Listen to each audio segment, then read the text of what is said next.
Viktor Wolfe here. Today we're going to review The Dead Zone by Stephen King. This bad boy was published in 1979 and comes in at a whopping 426 pages, which is a fairly manageable read. This is a very good novel, up until Johnny solves the crime of the serial killer in Castle Rock. But let's back up a second. The main character, Johnny Smith, is a teacher and he's dating another teacher, Sarah. They go on a date on a carnival.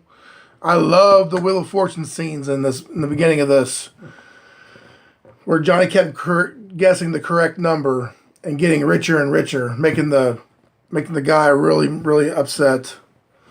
So Johnny takes his girlfriend home, and then King writes, he never saw her again for 4.5 years.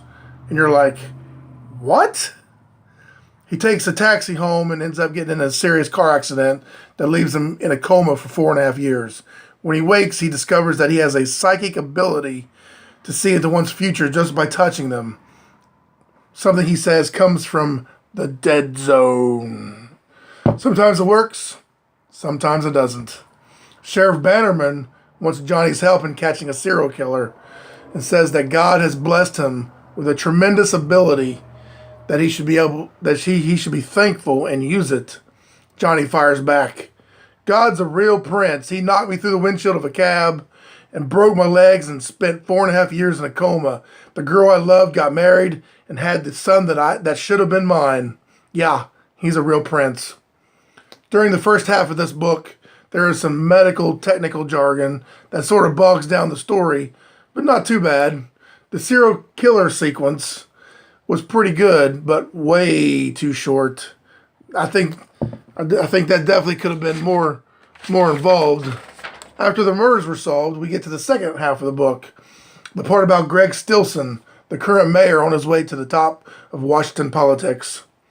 These parts get a little bogged down with political speak. We're supposed to be reading a horror novel by Stephen King. Instead, we get the 11 Steps to a Better America by Ralph Nader. It's not that bad, but you get the picture.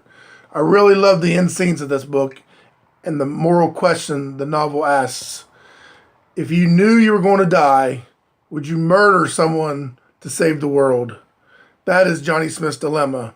Because when he shook hands with Greg Stilson at a political rally, he saw that Greg was going to engage the world in nuclear war sometime in the future. So Johnny does decide to take matters into his own hands. I'm very okay with this ending. I think it's one of King's best.